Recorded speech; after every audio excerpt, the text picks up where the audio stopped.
Halo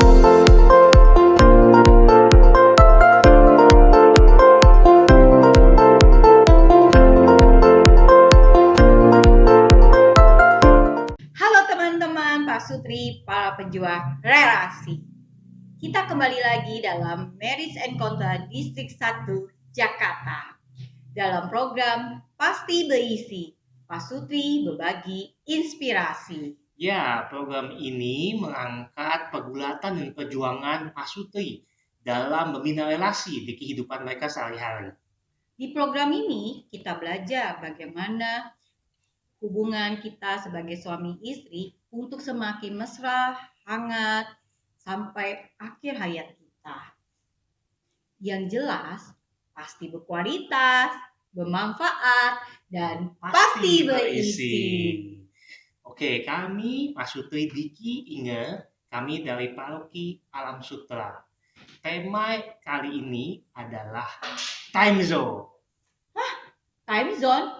Apa kita mau diajak ke time zone?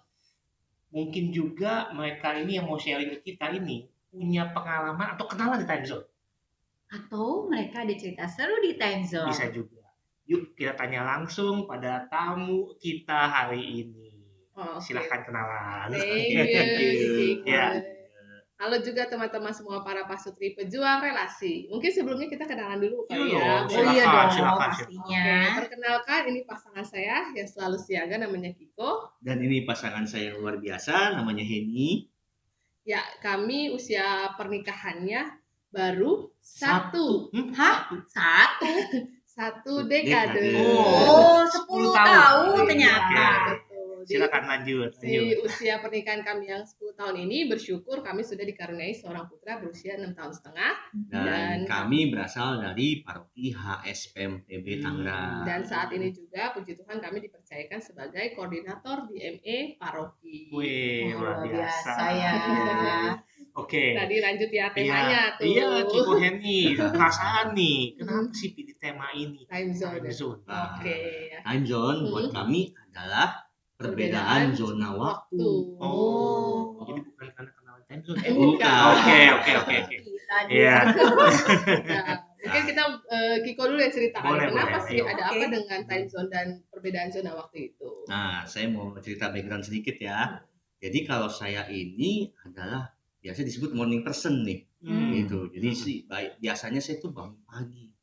Jam 4:30 pagi, jam 5 pagi saya sudah bangun gitu ya. Dan itu saya sudah lakukan tuh dari sejak SMP dulu. Jadi dari SMP karena dulu sekolahnya jauh ya.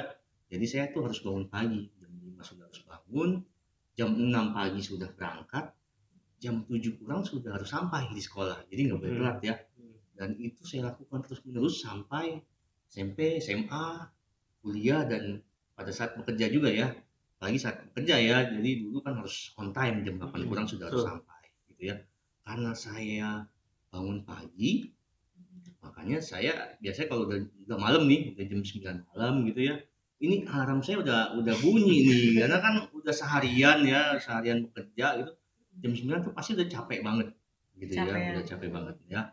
Nah, karena saya morning person, buat saya bangun pagi itu hal yang menyenangkan. Jadi saya punya waktu lebih banyak buat bekerja, buat planning hari ini mau ngapain aja ya, bikin agenda kerja seperti itu. Nah, kalau ini kalau tadi Kiko kan bangunnya pagi tuh ya, jam 4, jam 5 gitu ya. Kalau saya justru lebih fleksibel. Jadi jam bangun saya itu lebih fleksibel, dan menurut saya pagi itu jam 7, jam 8 masih pagi ya, bener ya? Betul. Jam 7, jam 8, bahkan jam 9 pun masih pagi. Setuju banget. Jadi saya bangunnya nggak siang, bangunnya tetap pagi gitu.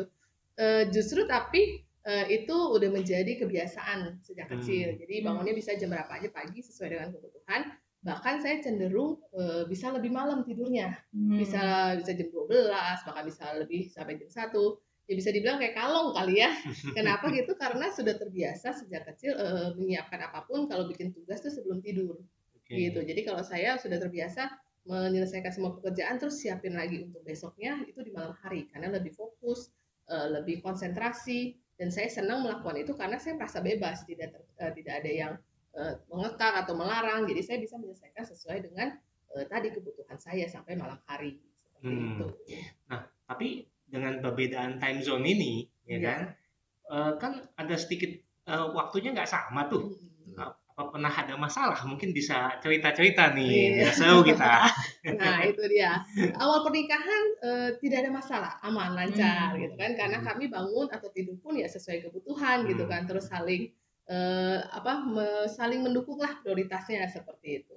Tapi berjalannya waktu, kemudian ya itulah di situ. Saat Kiko tadi kan bilang jam 9 udah waktunya tidur ya, alarmnya udah bunyi. Nah, saya justru kan udah seharian nih misalnya di rumah bekerja terus pengennya nunggu dia pulang kerja gitu kan. Saya pengen berbagi sama dia, saya pengen sharing, nungguin dia pulang justru pengen justru waktunya ngobrol nih gitu.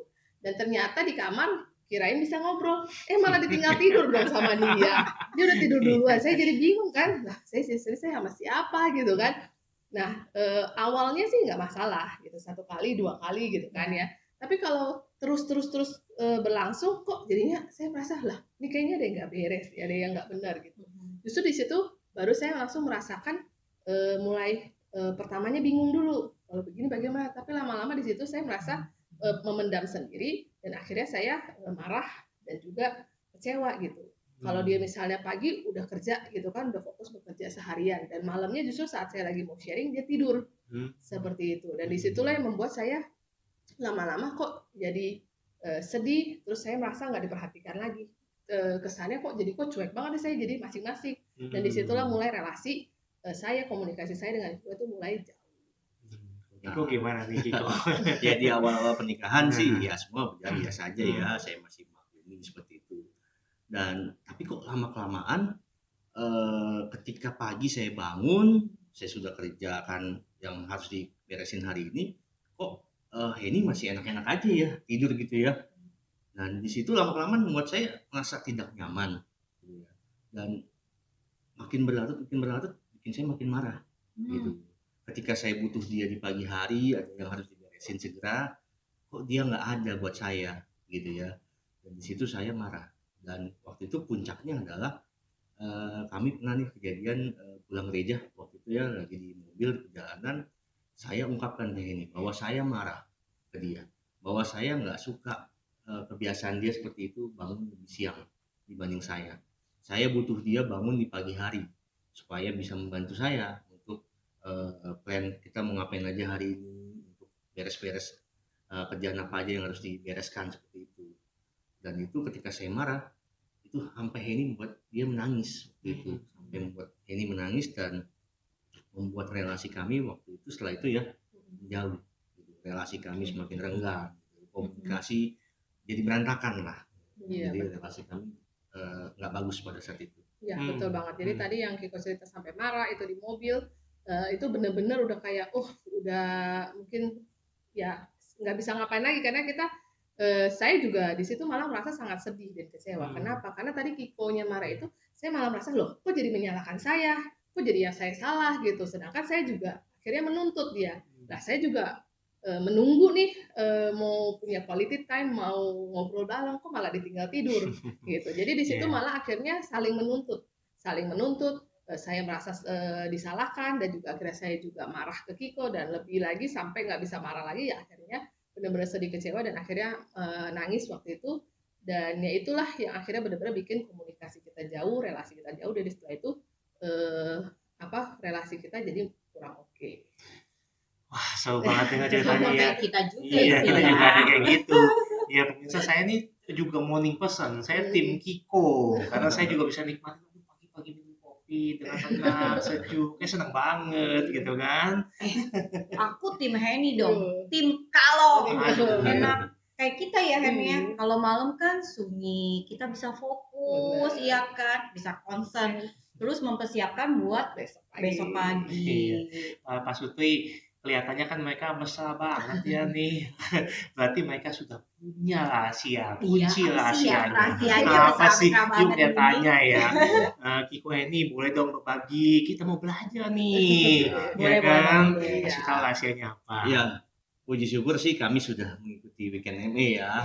Jadi melalui weekend MA kami belajar bagaimana berkomunikasi dengan lebih baik melalui dialog ya. Jadi melalui dialog itu setelah konflik itu saya memahami bahwa ternyata Henny itu merasa senang kalau saya ada untuk untuk dia kalau di malam hari, ketika dia lagi butuh saya, butuh bantuan saya di malam hari, itu saya hadir buat dia, ya. Dan setelah itu saya mau merubah diri saya. Memang perjuangannya nggak mudah ya, gitu ya. Apalagi kalau udah malam gitu ya, jamnya udah ngantuk banget buat saya. Tapi saya mau berubah diri, saya mau hadir untuk dia. Ketika dia butuh saya ada. Gitu. Ketika dia butuh saya untuk ngobrol, untuk dialog, sepertinya komunikasi, saya ada untuk dia. Dan puji Tuhan setelah perjuangan itu ya, setelah dialog dan perjuangan itu, hasilnya adalah komunikasi dan relasi kami menjadi lebih baik.